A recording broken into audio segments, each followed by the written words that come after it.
Ladies and gentlemen, on this YouTube channel, I cover all things chess.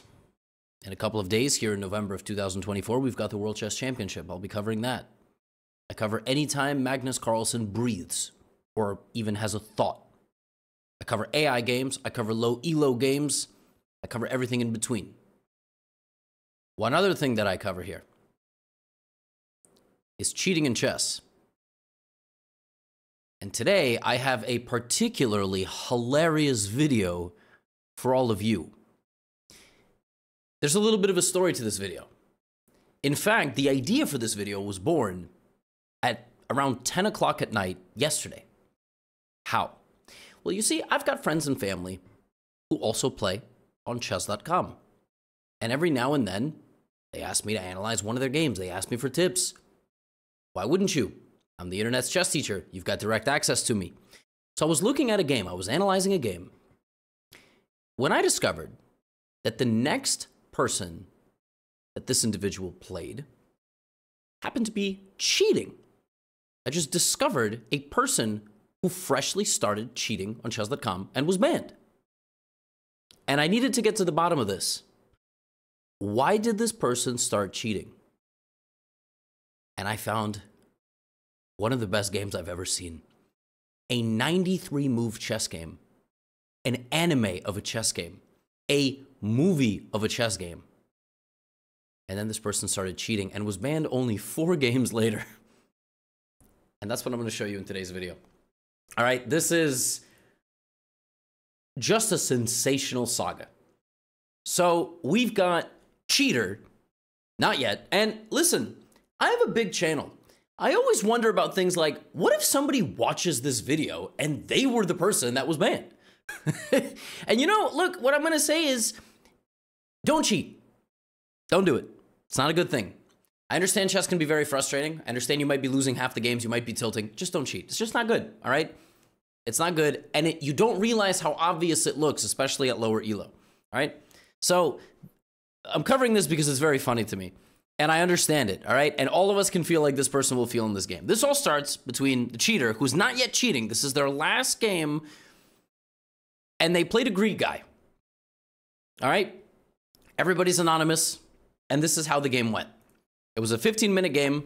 White opened the game with the move e4. Okay? Completely reasonable move. Black played e5.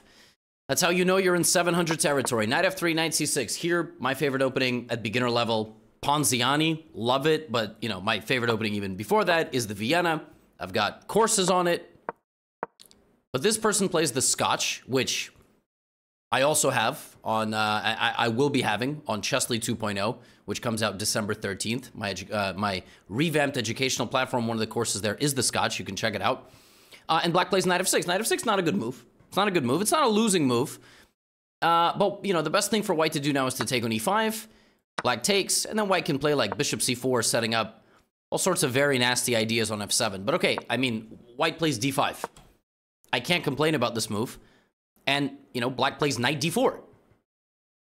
And knight d4 is already a bad move. Our cheater, who's not yet cheating, still playing legitimately, is simply winning after the great move knight takes pawn. They're not cheating, all right? Trust me, I looked at this game. You're about to find out. And this knight is now hanging. And, you know, Black plays queen e7. Black notices that this knight is under attack. I think White here notices that if they move, they're going to get that pawn taken. And this is how I know White wasn't cheating. They go c3. c3 makes some sense, but it doesn't, you know, it's not a good move because you could have taken the knight for free and defended your own knight. You would have just been up a knight, okay? Black plays c3. This is normal 700 elo chess. You make mistakes, all right? Now, Black here, you know, just move the queen to attack the knight, right? And they see that their knight is hanging. And they could calculate queen takes knight, queen takes pawn, or something along those lines. Instead, they say, you know, my knight is hanging, so I need to remove it. Yes, except now it gets taken in one move anyway. I mean, that's fine. We are in the 700s. We all remember these days. Some of you have never even been 700. And now Black takes back on e5. Now, the best move here for White, hands down, and an instructive moment, by the way, while we take a look at, you know, the cheater villain arc, is the fact that when you see a queen and a king like this in the center of the board, this is not a pawn that is worth protecting. You got a castle. And the reason is you're going to get the rook to the e-file, and it will just be really vicious. For example, knight takes e4, rook e1 is nearly completely winning for white. Black just cannot deal with all of these threats. Knight d2, bishop can come back, and even pawn to f3 almost always is lethal because the knight struggles to move, okay? But f3 is the move chosen by white. I don't hate that move. And black plays c6. And again, you can sort of tell nobody's really doing any cheating here. The bishop goes back to c4. Black takes on d5, bishop d5, bishop c5. Great position, I have to actually say, for black, even though the engine gives white an advantage. Black is very active. White can't really castle. Great control here. b4 played, and even though that move does attack the bishop, there is a pin. And by the way, you haven't seen nothing yet. I mean, there is a reason. You guys remember Syndrome? That was his name, right? From Incredibles? I can't believe they didn't make a sequel, right? I can't remember at this point. Anyway, that was like the movie of my childhood. And you remember, you know, the scorned super fan of The Incredibles and whatever. Like, this is how this all started. Bishop b6 is played. This is just a free pawn, of course. You can't take a queen takes rook. And now white plays this move knight d2. Now, knight d2, yeah, it's kind of a move like the sign of the times. You don't really know what to move. You can't castle. You play knight d2. Now your queen ceases to defend your bishop. And knight takes d5 is simply a free bishop, which black doesn't take. Black plays queen takes c3 instead. Now, we know we're not dealing with a cheater because white decides that the threat is not this, and, you know, it's not, you shouldn't go rook b1.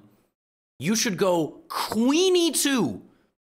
White thought for nearly 2 minutes and lost this rook, and that's fine. I'm not even making fun of the person playing with the white pieces. I'm just saying, this is life, okay? Queen takes, rook is played, black is completely winning.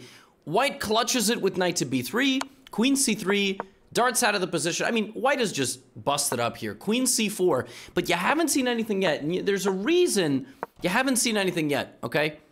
Black is doing a fantastic job here, just an excellent job. And now, black plays queen f6. And I gotta be honest with you, I can't explain this move. What I think happened, honestly, what I think happened is it was a mouse slip. Maybe black meant to play queen e6. I can't begin to explain this move. Black just played 19 good moves. I don't know why they would literally just explode and play queen f6. I have a feeling it was a mouse slip. I mean, you can't even legally play this move, so I have a feeling they wanted to go queen e6, or at the very least queen g5, and somewhere in the middle they landed on queen f6. It doesn't matter. Now they are completely lost. They are completely lost because they're down a queen. They have no pieces out. White will go queen g5, and, you know, the person playing with the white pieces, you know, moves their king to d1 and plays pawn to f4, which I don't really understand because bishop takes f4, but is just a move away from ending the game. White is obviously a pretty decent chess player, probably like a perennial 700. And black barely gets back in time to defend themselves for checkmate. White takes on g7. Black goes bishop e7. Now white plays the move sent from the heavens. I don't know if this was a miracle. I don't know if they just got extremely lucky. They play rook to e1. And, you know, some of you might say, well, if this is a video about a person that's banned for cheating, maybe that is the moment they started cheating. No, no, no, no, no. Trust me, it's not. Because now white plays bishop takes f6. There is an M in the evaluation. I always say if the evaluation is a BMW, you've messed something up. h6. Queen h6, king f7, I mean, it is over. It is over. You can even queen here and go queen h7. You can take everything on e7. Just take everything on e7. White plays queen g5 with 12 seconds on the clock. They are playing with a 10-second bonus time, okay? So it's 15-10. 15-minute, 10-second bonus time. Black plays bishop takes f6. White plays queen d5 check, loses the pawn, but wins the rook. I mean, okay. Now we just got to clean it up, all right? We got to clean it up. There we go. Queen f6. Okay, what's next? Bishop g7 has been played. Queen f4. King g6. All right, I'm getting a little bit nervous, but okay, good. Knight d2. And also, white's never going to lose on time. White gains a bunch of bonus time. Queen e3. And now here, white even starts, you know, finding that they can take some of the other stuff. Like, look at this. Bishop h4. There's queen h4 here. g3. Bishop back to g6. White finds this. Okay, now it's over. Now it's over. Just eat everything. Bishop to f7. Now it's a free roll. You can take. You can take. You can take. Knight takes d6. And in this position, white plays queen e5. and hangs the queen. And now is still winning, but only because it's a knight versus bishop endgame, and you have two connected pawns. Like, the way you win this endgame with white is, you know, you don't do this, first of all, which is really, you know, you got to win this pawn. You have to remove the majority of the pawn. You need to make it 1 versus 1. That way the bishop can't do anything and the pawn can't. But when it's 2-on-1, the pawns work together. And now it's probably a draw. You know, white is winning again, by the way, but if they simply take the bishop. Why? Because you go b5, and black can't do anything anymore. This is called fixing the pawns. You fix them, as long as you know the en passant rule, right? As long as you know that, then life is good. You fix the pawns. The king can't go here because these pawns promote. The king can't go here because these pawns protect each other, and anytime you go after this one, this promotes. That's what you just learned. Instead of that, white just allows this pawn to get to b3. It's still a draw because all you need to do with white, the only thing you need to do with white here is put the king right there. And as long as the king is on b2, none of these pieces can get the king out. For the white blockades, white goes the wrong way. Not only does white go the wrong way, white runs all the way to the other side of the board. And white is now losing. White is losing, but suddenly maybe it's not so clear. Maybe there's still hope. Oh no, now it's over because you simply run out of moves here. Knight e2, knight d4, knight e2, knight d4.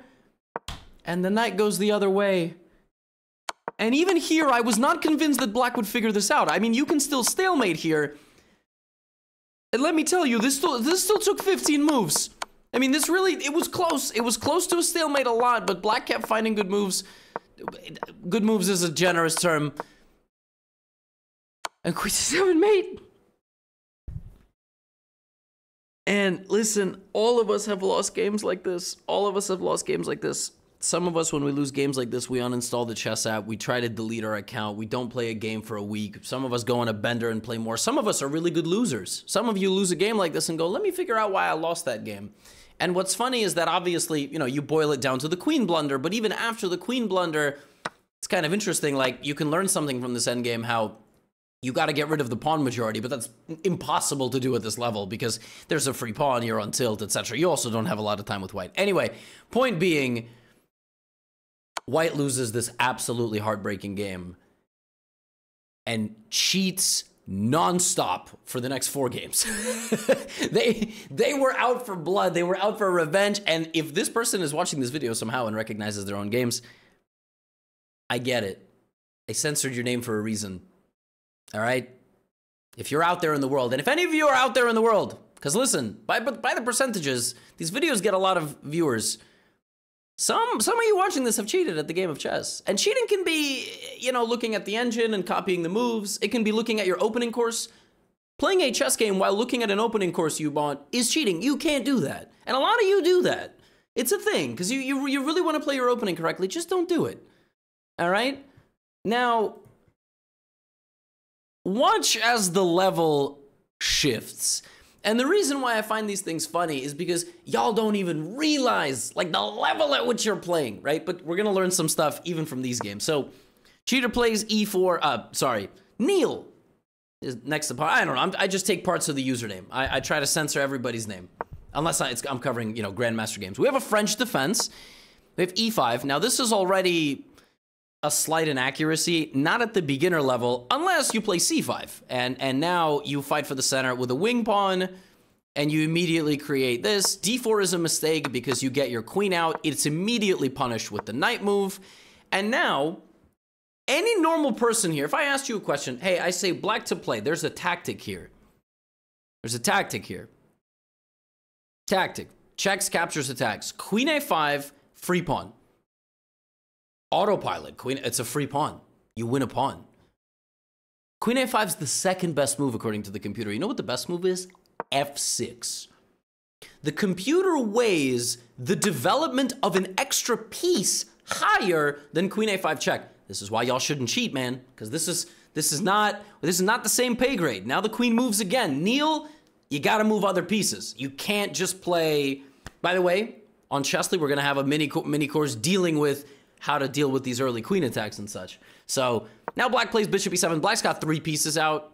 White goes queen g3, and now, again, this next move is absurd. Queen g3 attacks that, right? If I asked you, play a move for black, you got 10 sec, play a move for black. Some of you, most of you would just castle, because it protects the pawn. Black plays the top engine move by 0.2 decimal points, which is d5. Because if you take this pawn, I get another piece into the game, and now I have 4 pieces in the game, and soon I'm going to have 5, and black is winning. Okay, now, you know, Neil gets scared and plays c3. Neil's like, I'm a little bit scared.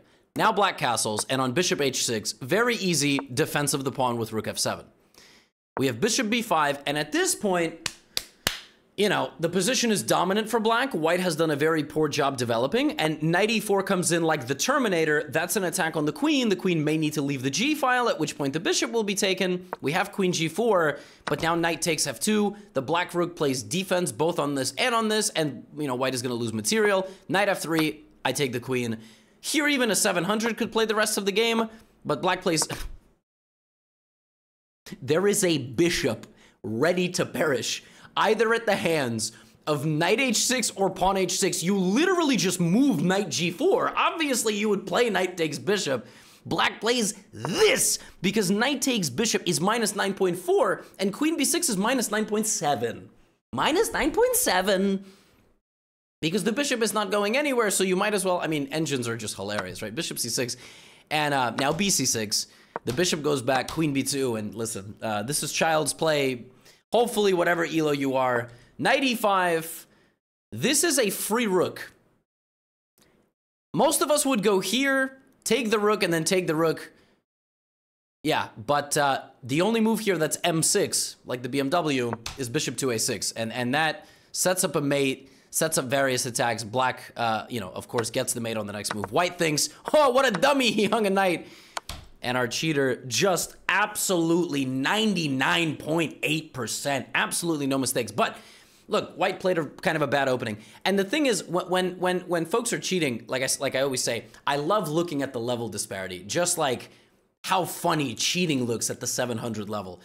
Because people are 700, you know, they're playing like, look, e4, Tuan from Vietnam was with the white pieces this game. By the way, person changing their opening repertoire, you know, like in the middle of the game. In the middle of the games, like here they play the French, here they play Sicilian. I mean, they're just a very well-rounded individual. Bishop c4, e6, knight f3, knight f6, knight c3, and black, very proper move, a6, you know, trying to go after this bishop. The best move here for white is generally to play a4.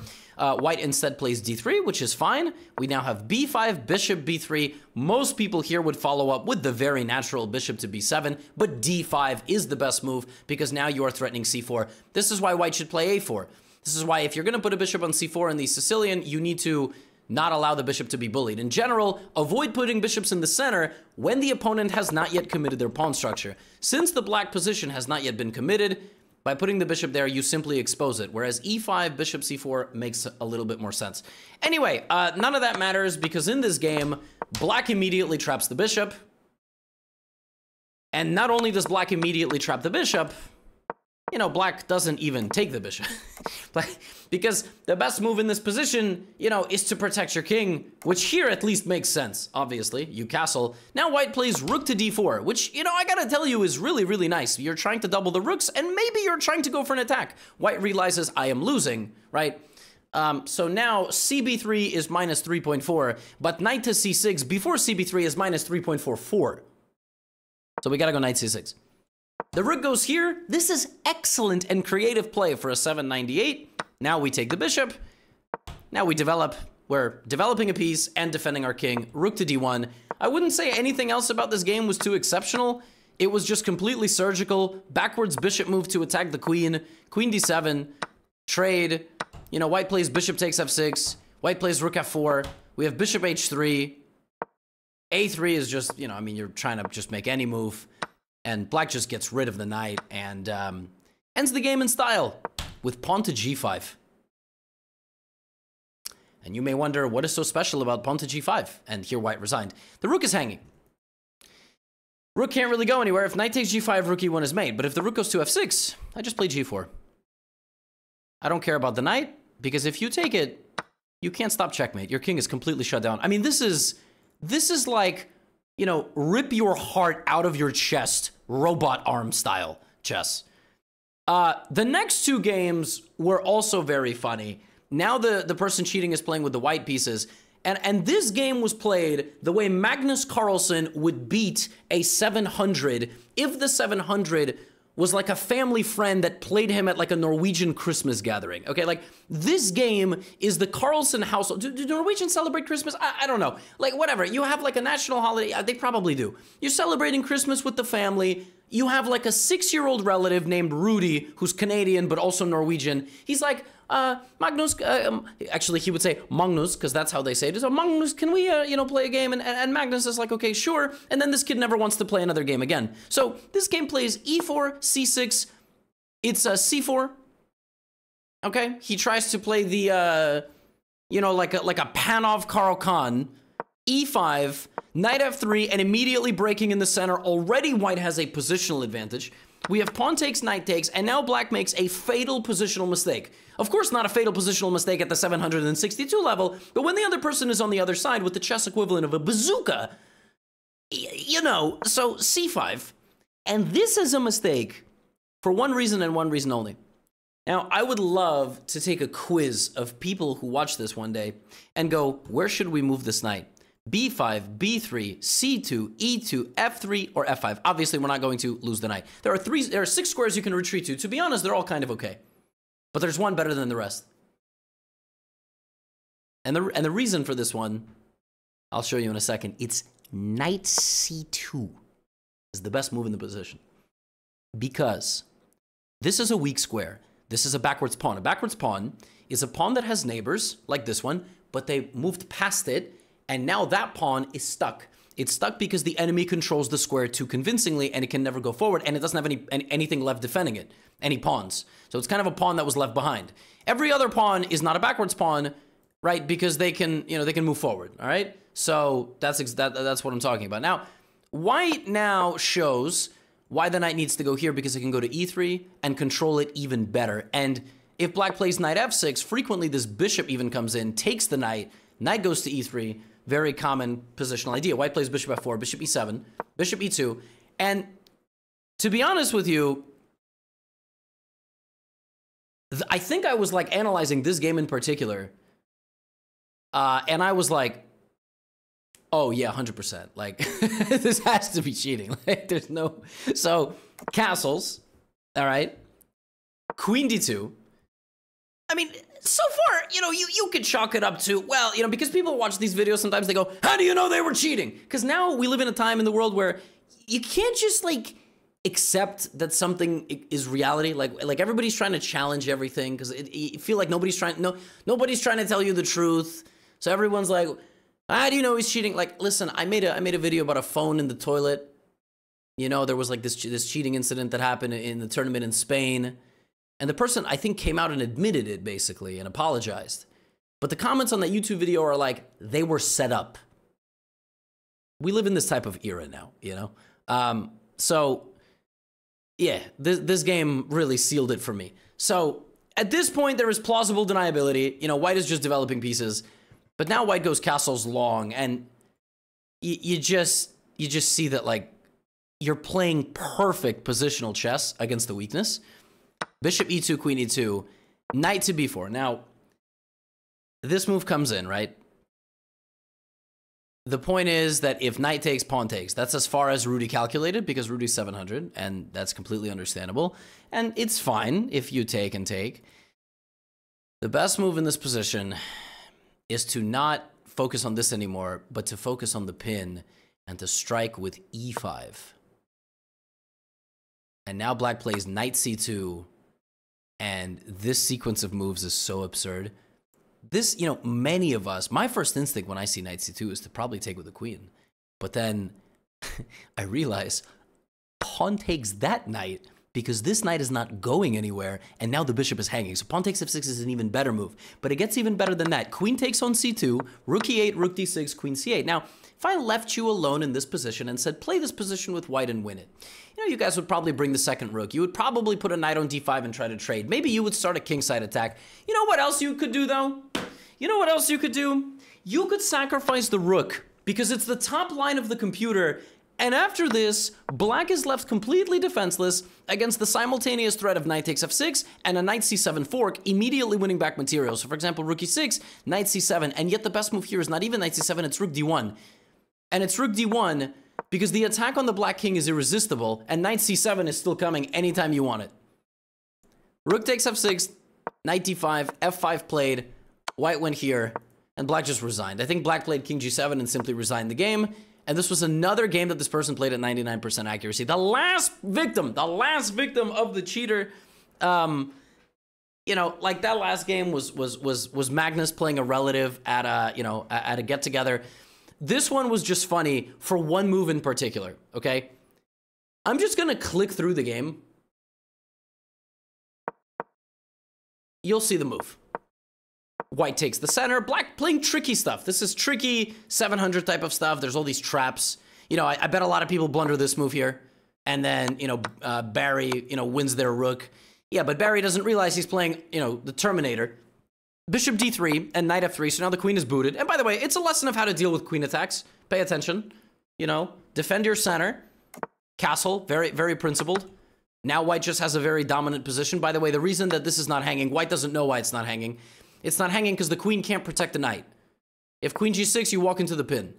Knight e5, you can't protect the knight, and now queen e1 or just f3 or, you know, and you win the knight. Now Barry, you know, plays queen h5 because Barry's trying to checkmate, not realizing that it's protected. White just immediately begins punishing the position, and immediately punishing the position, and now the knight is trapped. Technically not, it can go to a4, but if it does, then white is going to go rook e1, rook e4, rook h4, and trap the queen, which obviously white sees because white is 808 now, not 700. Barry here panics, thinks that he's losing the knight, gives it up. Queen h6 is played. Now, look. The best move in this position at this level is to take the queen, man. It's to take the queen and then take a free pawn and win this position because you're winning. You're up a piece. Black has no development. White plays queen d1, setting up an attack on the queen. Black plays g5. 99% of people who are watching this video right now would play bishop takes pawn. You don't even think about it. How can you think about this move? You attack the queen, and then you put the bishop on f6 or something, and then you continue with your life. The best move, though, is knight takes g5, for whatever reason. I can't even explain this to you. But that's not even the best part. I think if I gave you 10 guesses of the best move in this position for white, you would not be able to figure it out. And that is how I will leave this video. The top computer move here for white is rook a3.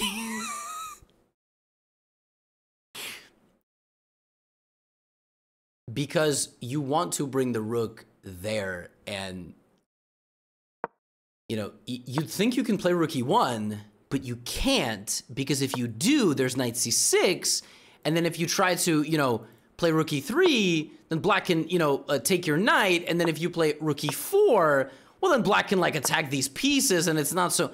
So you need to go rook a3. Because if black plays knight c6 now, there's no counterattack. This attacks nothing. So rook a3, h6, knight comes back, the bishop slides back, the rook goes to...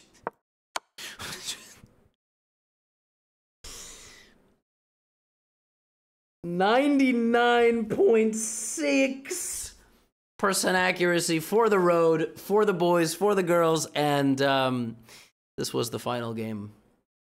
Folks, cheating's never worth it. It's never worth it. I mean, it might make you feel better to have a high elo. Listen, I know all we have in chess is our elo. It's all we have. I played Overwatch back in the day. All I had was my competitive score, was my score in comp. You know, I got to high plat. I played tank. I was 2,800, just like I am on chess.com and Blitz. I get it, but don't cheat, all right? Because it looks like this. And this is very funny. That was a crazy villain arc to go from this 93 move game, a game where the opponent, it was a miracle they were surviving. To all that is just, you know. Anyway, that's my fun little video for all of you. If you're watching this here in late November 2024, we've got the World Chess Championship coming up. I'll drop a preview video tomorrow with predictions, with all the format. If you're watching this in December, the World Championship happened. It means also that probably my educational platform has relaunched. Check out my courses. Link will be in the description. And you've got this, the Walmart chessboard. It's selling out fast. I wanted to go pick one up myself today at Walmart's in New York. Sold out. I don't even know what to do. I wanted to record some content. So please stop buying them. No, please go get them for the holidays. That's all I have for you. Enjoy your weekend if you're watching this now. Get out of here.